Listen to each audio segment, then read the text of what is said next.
حضرت فضیل بن عیاض रहमतुल्लाह अलैह डाकू थे और निरे डाकू नहीं थे, डाकुओं के सरदार थे। तो इरशाद फरमाते हैं कि मेरा तरीका ये था कि मैं एक पूरे काफिले की सूरत में हमला करता था तो लोग डरा करते थे अगर कि फुज़ैल बिन अय्याज़ के डाकुओं ने हमला किया तो फिर नहीं बचते। एक दिन गुजर रहा था तो एक कारी साहब आयत पढ़ रहे थे, ला तक़नतू मिन रहमतिल्लाह, अल्लाह की रहमत से कभी नाउमीद ना होना, इन्नल्लाह यग़फ़िरुज़्ज़ुनूब जमीआ, बेशक वो सारे ही गुनाह माफ़ कर देगा।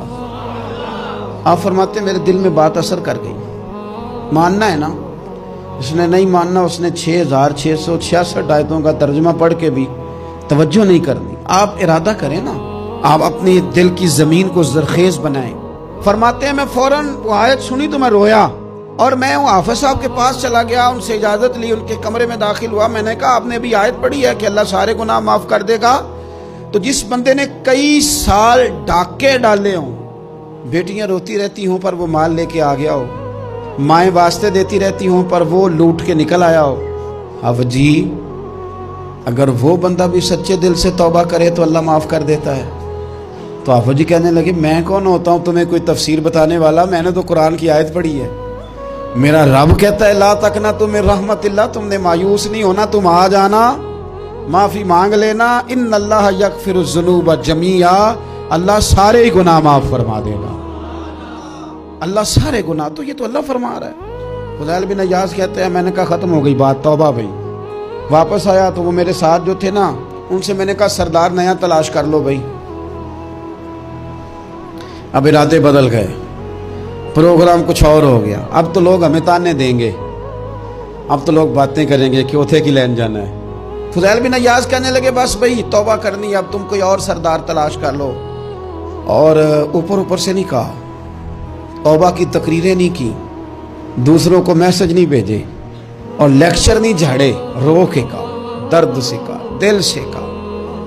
तो वो जो बाकी के थे ना, उन पर सरदार की बात का असर हुआ। कहने लगे सरदार हमने सरदार नया नहीं ढूंढना, अगर चोरियां मिल के की हैं तो अब तो इस तरह तो ना कर, तौबा भी मिल के ही करेंगे, अब अल्लाह अल्लाह भी मिल के ही करेंगे। अब बस तू अगर इधर जाएगा तो हम भी तो जाएंगे ना।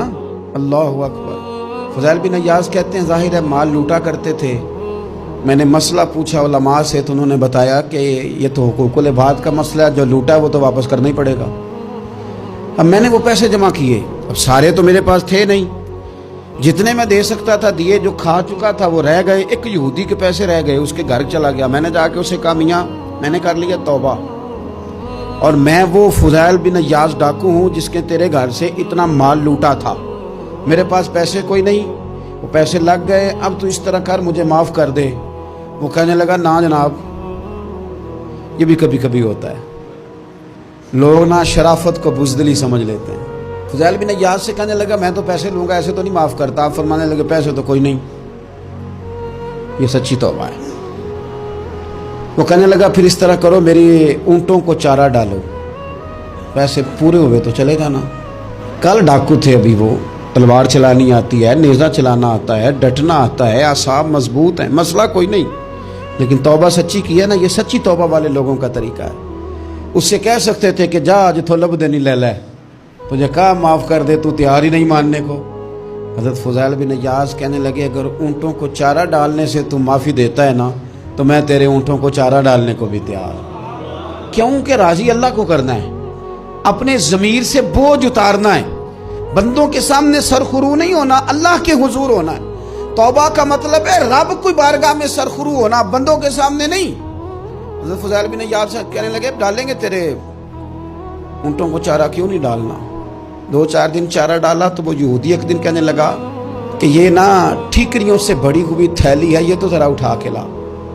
हज़रत फुज़ैल बिन अय्याज़ ने उठा के उसे दी, जब उसने खोली तो अशरफियों की भरी हुई थी। तो हाँ फरमाने लगे तू तो कह रहा था ठीकरियाँ उठा के ला। कहने लगा मैं तौरात बड़ी पढ़ता हूँ, आलिम हूँ, मैंने तौरात में पढ़ा था कि मुसलमान जब सच्ची तौबा कर लेंगे ना तो रब ठीकरियों को भी सोना बना दिया करेगा,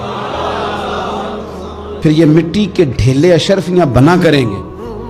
तो मैं ना तेरी तौबा चेक कर रहा था, ये इसमें मैंने रोड़े बड़े हुए थे, लेकिन तू उठा के लाया, तो तेरी तौबा भी सच्ची है और तुम्हारा दीन भी सच्चा है اب اس طرح کر معافی اس شرط پہ دوں گا کہ مجھے کلمہ پڑھا تاکہ میں بھی مسلمان ہوں.